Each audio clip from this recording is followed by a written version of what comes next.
பழத்தோட்ட ஊழியங்கள், கர்த்தரருளின ஊழியங்கள், திராட்சை பழத்தோட்ட ஊழியங்கள், கர்த்தரருளின ஊழியங்கள். அவரில் நிலைத்திருந்து கனி கொடுப்போம், கர்த்தர் வாய்க்க செய்வார்.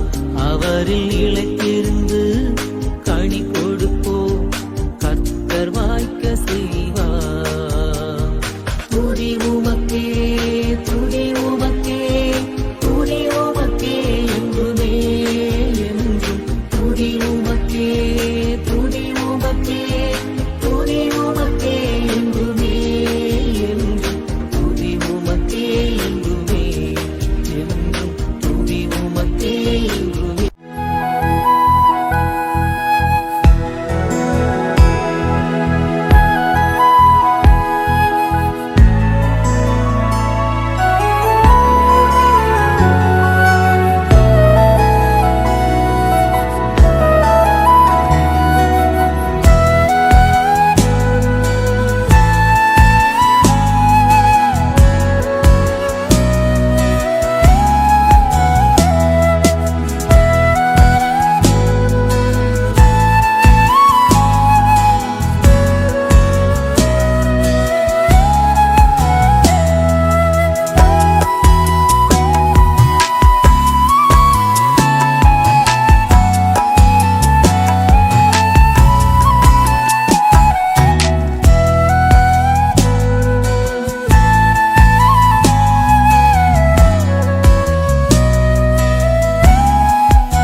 பிரியத்துக்குரியவர்களே, ஆதியாகமம் 3:12 அதற்கு ஆதாம், என்னுடனே இருக்கும்படி தேவரீர் தந்த ஸ்திரியானவள் அவ்விருட்சத்தின் கனி எனக்கு கொடுத்தால் நான் புசித்தேன் என்றான்.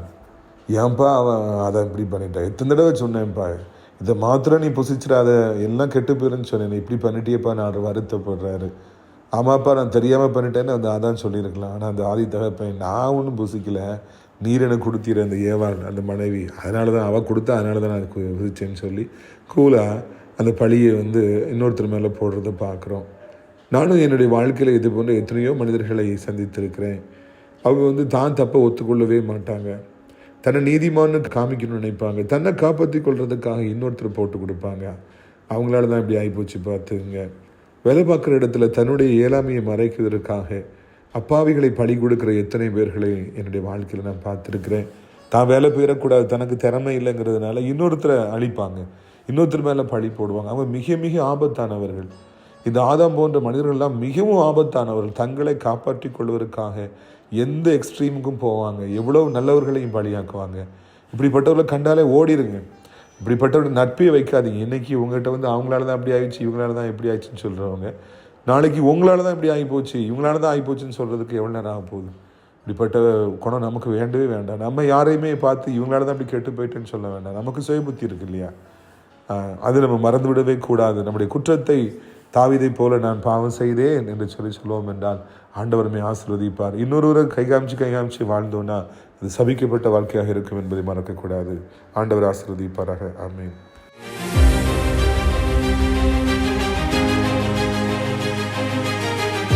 சிறியவனை பொழுதிலிருந்தும் எளியவனை குப்பையிலிருந்தும் எடுத்து உயர்த்தி ராஜாக்களோடும் பிரபுக்களோடும் பந்திருக்க செய்கிற அருமை ஆண்டவர் இயேசு கிறிஸ்துவின் இனிதான நாமத்தினாலே இந்த சத்தத்தை கேட்கின்ற அனைத்து தேவனுடைய பிள்ளைகளுக்கும் என்னுடைய அன்பான வாழ்த்துக்கள். நீங்கள் கோடா கோடியாய் பெருகுவீர்களாக, உங்களுடைய பிள்ளைகள் கோடா கோடியாய் பெருகுவார்களாக என்று வாழ்த்துகிறேன், ஆசீர்வதிக்கின்றேன். பிரித்துக்குரியவர்கள், உங்களை இந்த நாளில் சந்திப்பது அதிக சந்தோஷமாக இருக்கிறது. ஒவ்வொரு நாளும் ஆண்டவர் ஒவ்வொரு விதமான காரியங்களை உங்களுக்கு சொல்லி எப்படியாவது உங்களுக்கு தேவையான நல்ல ஆவிக்குரிய சத்தியங்களை தருவாராக. நீங்கள் இந்த செய்திகளினால் தொடப்படுகிற பொழுது அநேகருக்கு நீங்கள் இதை அறிமுகப்படுத்த வேண்டும் என்று உங்களை நான் கேட்டுக்கொள்கிறேன். இதனாலே நம்முடைய பிரயோஜனத்திற்காக மார்க் 14 அதிகாரம் 3 வசனம் முதல், மார்க் 14:3 முதல், அவர் பெத்தானியாவிலே குஷ்டரோகியாக இருந்த சீமோன் வீட்டிலே போஜனம் பந்தி இருக்கையிலே ஒரு ஸ்திரீ விலையேற பெற்ற நலதம் என்னும் உத்தம தைலமுள்ள வெள்ளைக்கல் பரணியை கொண்டு வந்து அதை உடைத்து அந்த தைலத்தை அவர் சிரசின் மேல் ஊற்றினாள். அன்று யாருடைய வீட்டில் பந்தி இருக்கார் பார்த்தீங்களா? அவர் குஷ்டரோகியாக இருந்து ஆண்டவரோட சுகம் பெற்றவருடைய வீட்டில் போய் அவர் பந்தி இருந்தாராம். அதாவது சாப்பிட்டாராம். நல்ல விருந்து வைக்கிறாங்க, நல்லா சாப்பிட்றாரு ஆண்டவர். ஊழியன் போயிட்டே இருக்கிற நேரங்களில் இதே மாதிரி அவருக்காக பந்தி ஆயத்தமாக்கப்படுகிறது. களைத்திருக்கிற ஆண்டவர் அதை போய் சாப்பிட்டு அவர் திருப்தியாகிறார். அவர் ஆண்டவர் தான், அவர் தெய்வகுமாரன் தான், ஆனால் மனிதகுமாரனாகவும் அவர் இருந்தார் அல்லவா? எனவே அவருக்கும் நல்ல போஜனம் தேவையாக இருந்தது. ஊழியத்தின் நிறைவிலே இது அவர் மூலமாக நிறைய அற்புதங்களையும் அடையாளங்களையும் செய்த பிறகு கடைசியிலே அவர் பந்தி இருக்கிறார். யார் மூலமாக, அது யார் வீட்டிலே அவர் பந்தி இருக்கிறார் என்று நாம் பார்க்கும் பொழுது அந்த ஊழியத்திலே சுகம் பெற்ற ஒரு குஷ்டரோகியுடைய வீட்டில் போயிட்டு ஆண்டவர் இப்பொழுது பந்தி இருக்கிறார். எந்த ஊழியத்தை அவர் செய்தாரோ அந்த ஊழியமே அவருக்கு போஜனம் கொடுக்கிறது. அதைத்தான் அந்த இடத்துல நான் கவனிக்கிறோம். வேறு யாரும் அவர் கொடுக்க மாட்டாங்க. யார் அவங்க மூலமாக நன்மை பெற்றாங்களோ, யார் அவரை அறிஞ்சிருந்தாங்களோ, யார் அவருக்கு மேலே ஈர்ப்பாக இருந்தாங்களோ அவங்க தான் கூப்பிட்டு வந்து போஜனம் கொடுக்குறாங்களா? நாம் ஒரு வேலை பார்க்கிற பொழுது அந்த வேலையில் நமக்கு சம்பளம் கொடுக்குறாங்க. அந்த சம்பளத்தின் மூலமாக நாம் நம்முடைய குடும்பத்தை நடத்துகிறோம், கரண்ட் பில் கட்டுகிறோம், பால் வாங்குகிறோம், பேப்பர் காசு கொடுக்குறோம், வீட்டு வாடகை கட்டுகிறோம், பிள்ளைகளுடைய தேவைகளை சந்திக்கிறோம், மளிகை சாமான்களை வாங்குகிறோம். அந்த சம்பளம் எப்பொழுது போடுவார்கள் என்று நாம் எதிர்பார்த்துருக்கிறோம். 31 ஆயிடுச்சா, 30 ஆயிடுச்சா, சம்பளம் போட்டாச்சா என்று நாம் எதிர்பார்த்து கொண்டே இருக்கிறோம். சம்பளம் போடவில்லை என்றால் நமக்கு அது விசனமாக இருக்கிறது. அது ஸ்ட்ரைக் பண்ண நம்மை தூண்டுகிறது. இல்லைன்னா அங்கே வேலை பார்க்குறவங்க என்ன இது சம்பளம் போடாமல் இருக்கிறாங்கன்னு சொல்லி வருத்தப்படுறாங்க. அது நியாயமானது தான். ஏனென்றால் அவர்கள் வேலை செய்திருக்கிறபடியினாலே சம்பளத்தை எதிர்பார்க்குறாங்க. நாம் கூட நாம் ஆண்டவருக்காக பணி செய்கிற பொழுது, ஊழியம் செய்ய வருகிற பொழுது, ஆண்டோடைய பணியை நாம் செய்ய ஆரம்பிக்கிற பொழுது சாதாரணமான காரியம் அல்ல. சம்பளம் வாங்குகிறவர்களே தடுமாறுகிற பொழுது என்ன செய்யலாம், தேவைகளுக்கு என்ன செய்யலாம் என்று கைப்பு செய்கிற நேரம்லாம் வரும் பொழுது, வேலைக்கு போகாமலே முழு நேரமாக பணிபுரிகிற பொழுது, ஊழியத்துக்கு வருகிற பொழுது ஆண்டவர் அந்த ஊழியத்தின் மூலமாக நம்மை போஜிக்கிறவராக இருக்கிறார். நம்முடைய தேவைகளை சந்திக்கிறவராக இருக்கிறார். நமக்கு தேவையான எல்லாவற்றையும் தருகின்றவராக இருக்கிறார். எந்த காரணத்தை கொண்டும் முழு நேரமாய் பணி செய்கிறவர்களை கேவலமாய் பேசாதிருங்கள். ஒரு நிமிடம் உங்களை அவர்களுடைய இடத்துல வைத்து பாருங்கள். எவ்வளவு கஷ்டம். ஒவ்வொரு நேரத்தின் தேவைக்கும் வானத்தை பார்த்து தான் அவர்கள் ஆண்டவரிடத்திலிருந்து தான் எல்லாத்தையும் பெற்றுக்கொண்டு அவர்கள் வாழுகிறார்கள். நான் 11வது 12வது படிக்க போகும்பொழுது என்னுடைய ஆதி ஆவிக்குரிய தகப்பனாகிய ஜான் கோயிலிச்சு ஐயா பிரசங்கம் செய்த ஞாபகத்து வருகிறது. அவருக்கு 9 பிள்ளைகள். முழு நேரமாக பணி செய்தார். மனைவிக்கு வேலை கிடையாது. சில நாட்கள் 11 மணி வரைக்கும் அவர்கள் வீட்டில் அரிசி இருக்காது. மனைவி என்னவென்று கேட்பார்கள், நீ போய் அடுப்பை பற்ற வை, தண்ணியை போடு, பற்ற வை, இப்போ அரிசி வந்துடும் சொல்லி ஐயா சொல்லுவாங்க. அவர்கள் மனைவி அப்படி செய்து கொண்டிருக்கும் பொழுது யாரோ முன்பின் தெரியாத ஒருவர் வந்து அந்த அரிசியை கொடுத்து விட்டு போனதாகலாம் அவங்க சாட்சி சொல்லியிருக்கிறாங்க. எப்போ நான் 11வது 12வது படிக்கும் பொழுது ஒரு முழு நேர ஊழியக்காரனாக இருக்கிற பொழுது ஆண்டவரை அவர்கள் நோக்கி பார்க்குறாங்க.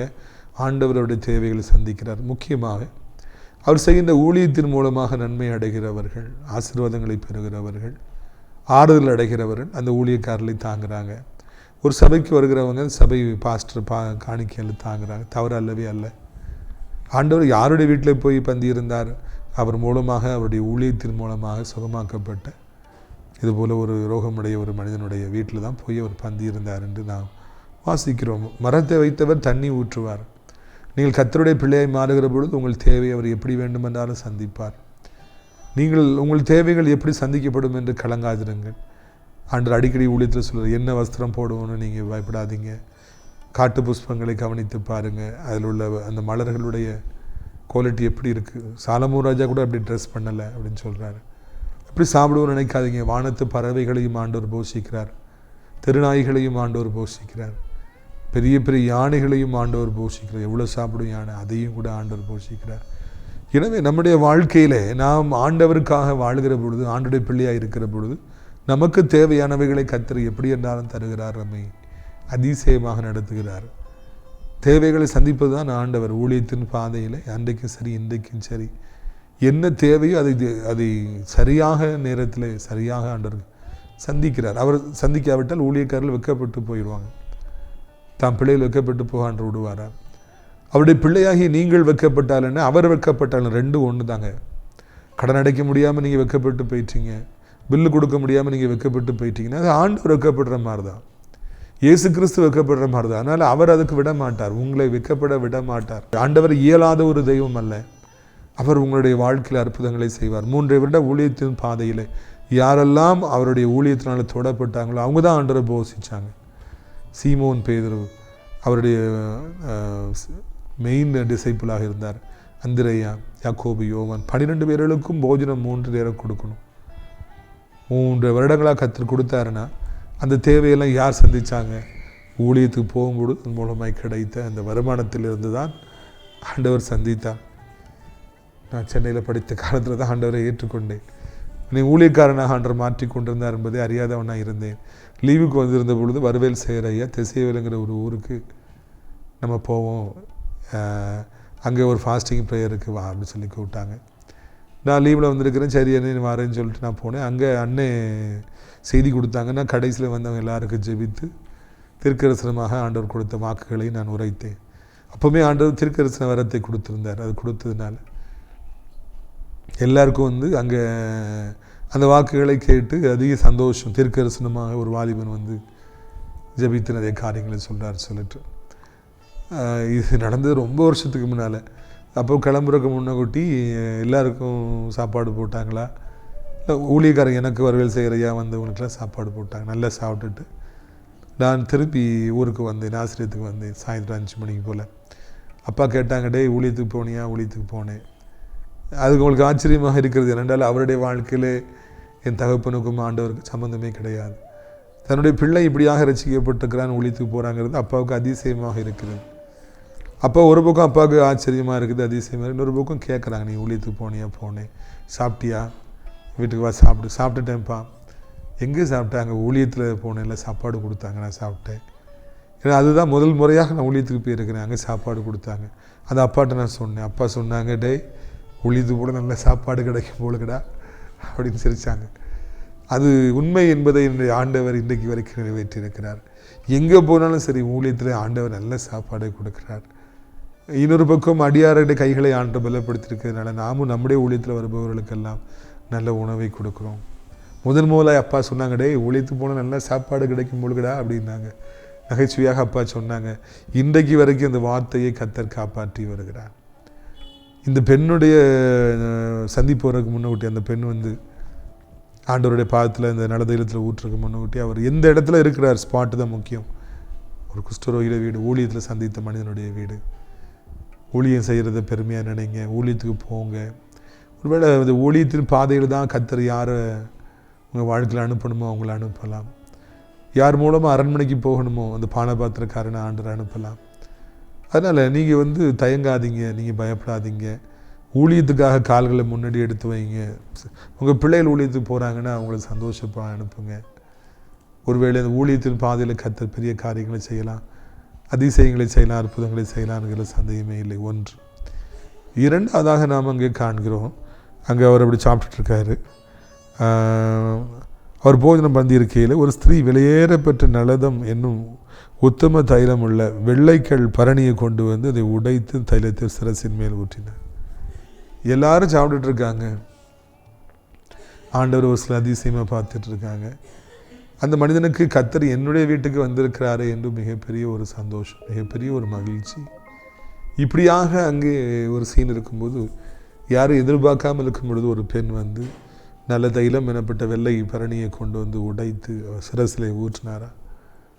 யாரும் இந்த மாதிரியான ஒரு காரியத்தை ஏசப்பாவுடைய ஊழியத்தின் பாதையில் செய்யலை. ஒரே ஒரு பெண் அவங்க அது செய்கிறாங்க. அவங்க வந்து இந்த வெள்ளை போல தைலம் எனப்பட்ட மிக காஸ்ட்லியான அந்த தைலத்தை எடுத்து சிரசுன்னா தலை மேலே ஊட்டினாங்களாம். எனக்கு சிந்தனை மேல் சிந்தனை வந்தது, ஏன் இந்த ஸ்திரீ இப்படி செய்யணும்? அந்த சீமோன் வீட்டில் இருந்தார், சீமோன் அப்படி பண்ணலையே, இல்லைன்னா அவர் சீசரில் அப்படி பண்ணலையே, இல்லைன்னா அவர் மூலமாக எத்தனை பேர் உயிரோடு இருந்துச்சாங்க, அவங்க பண்ணலை, யாரும் செய்யலை. ஒரு சம்பந்தமே இல்லாத ஒரு பெண் அவள் வந்து அவர் சிரசில் தைலத்தை ஊற்றி ஒரு அந்த இடம் முழுக்க மனமனாக இருக்கிறது. Why this lady has come forward? Why this lady has done like this? That is the question arisen within me. எனக்குள்ளே அந்த கேள்வி எழுந்தது, யாரெல்லாமே செய்யணும் ஆனால் செய்யாத இந்த பெண்ணை ஏன் செஞ்சாங்க அப்படிங்கும்போது, எப்போவுமே அன்எக்ஸ்பெக்டட் பர்சன்ஸ் தான் they come and help us. அந்த தைலத்தை ஆண்டவர் மீது ஓட்டுறதுக்கு பெர்மிஷன்லாம் கேட்கல, யாரையும் பார்க்கல, என்ன நினைப்பாங்கன்னு யோசிக்கலை. என்னுடைய ஆண்டவர், என்னுடைய நேசர், நான் அவர் மீது ஊற்றுவேன் என்று தன் அன்பி நிமித்தமாக எதை குறித்தும் கவலைப்படாதபடிக்கு அந்த பெண் அதை ஊற்றினானாம். இயேசு கிறிஸ்துவின் அன்பு நம்முடைய உள்ளத்தை நிரப்புகிற பொழுது நம்ம அவங்க என்ன நினைப்பாங்க, இவங்க என்ன நினைப்பாங்க என்று ஒரு பொழுது நாம் கவலைப்படவே மாட்டோம். நாங்கள்லாம் வாலிப இதில் ஊழியத்துக்கு போகிற பொழுது, அழைத்து போகும்பொழுது இந்த பைபிளை இப்படியே வைத்துக்கொண்டு பெருமையாக நடந்து செல்லுவோம். வாலிப வயது காலேஜில் படிச்சுட்ருக்குறோம், அப்போல்லாம் ரசிக்கப்பட்ட புது இதில் சர்ச்சுக்கு போகும்போது இந்த பைபிளை இப்படியே வைத்துக்கொண்டு பெருமையாக நாங்கள் நடந்து போவோம். அதை பார்த்து எனக்கு பின்பாய் வந்த வாலிபர்கள் அவர்களும் நம் மார்போடு அணைத்து கையில் வைத்துக்கொண்டு சந்தோஷமாக பைபிள் எடுத்துக்கொண்டு வருவார்கள். கிறிஸ்து மீது அன்பு இருந்ததுனால இவங்க என்ன நினைப்பாங்க, அவங்க என்ன நினைப்பாங்க நம்ம நினச்சதே கிடையாது. இது சத்தம் போட்டு பாட்டு பாடினான்னு நினைப்பாங்க, சோத்திரம் சொன்னா என்ன நினைப்பாங்க, அப்படிலாம் வைக்கப்பட்டதே கிடையாது. பூரணமான அன்பு நம்முடைய உள்ளத்தில் வருகிற பொழுது பயமெல்லாம் நம்மளை விட்டு கடந்து போகிறது, பயத்தை புறம்பே தள்ளுகிறது. அவள் யாரை குறித்து நினைக்கவில்லை, இவள் ஒரு பெண். ஆண்டவர் ஒரு ஆண், என்னை பற்றி தப்பாக நினச்சிருவாங்களோ, ஆண்டவர் கூட என்னை நினச்சி பேசிடுவாங்களோ, அப்படிலாம் அவள் நினைக்கலை.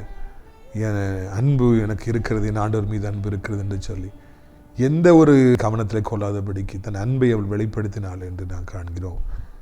வாலிப மகளே, வாலிப மகனே, ஊழித்து போகிறதுனால பல நிந்தைகள் வரலாம், பலர் கேவலமாக பேசலாம். ஆண்டவருக்காக ஊழியம் செய்யும் பொழுது பலர் வாழ்த்துவார்கள், சிலர் இப்படியாக கேவலமாக சேற்றை வாரி இறைப்பாங்க, என்னெல்லாமோ சொல்லுவாங்க. பூரண அன்பு இருக்கணும், நீங்கள் அதுக்கெல்லாம் பயப்பட மாட்டீங்க. அவங்க இப்படி சொல்கிறாங்களே, இவங்க இப்படி சொல்கிறாங்களே, அப்படிலாம் நினைக்காதீங்க. எது எப்படி இருந்தாலும் என்ன, யார் என்ன சொன்னாலும் என்ன, நீங்கள் சந்தோஷமாக போயிட்டே இருங்க. அப்பொழுது கர்த்தர் உங்களுக்கு பெரிய காரியங்களை செய்வார் என்பதில் சந்தேகமே வேண்டாம். இதைத்தான் இங்கே நான் காண்கிறோம். ஆண்டவர் பெரிய காரியங்களை அங்கே அவர்களுக்கு செய்தார். அது நிமித்தமாக அவருடைய வாழ்க்கையில் ஒரு பெரிய சந்தோஷம் வந்தது என்று நான் காண்கிறோம். அடுத்தாப்பில் நம்ம பார்க்கும் பொழுது அங்கே அந்த தைலத்தை ஊற்றின உடனே அப்படி மனம் வந்து எல்லா இடத்துலையும் பரவிட்டான். எல்லாரும் அப்படி கமகமன் இருக்கு என்னன்னு சொல்லி பார்த்தாங்களாம். இதுதான் நம்முடைய வாழ்க்கையில் இன்றைக்கு நாம் மிகவும் அதிகமாக சிந்திக்க வேண்டிய ஒரு இடம் என்று நினைக்கின்றேன். அந்த தைலத்திலேருந்து புறப்பட்ட அந்த வாசனை, அந்த விலையேறப்பெற்ற அந்த தைலம், பரிமள தைலம் எல்லாருக்கும் அப்படி ஒரு நல்ல ஒரு சுகந்த வாசனை ஏற்படுத்தியதான். அவ்வளோ பேருக்கும் ஒரு வாசனையை ஏற்படுத்தி எல்லாரையும் சந்தோஷப்படுத்தியது. ஏசப்பா மேலே ஊற்றப்பட்ட தைலம், உடைக்கப்பட்ட அந்த தைலம் அப்படியே எல்லா இடங்களும் அந்த வாசனை பரவிட்டான்.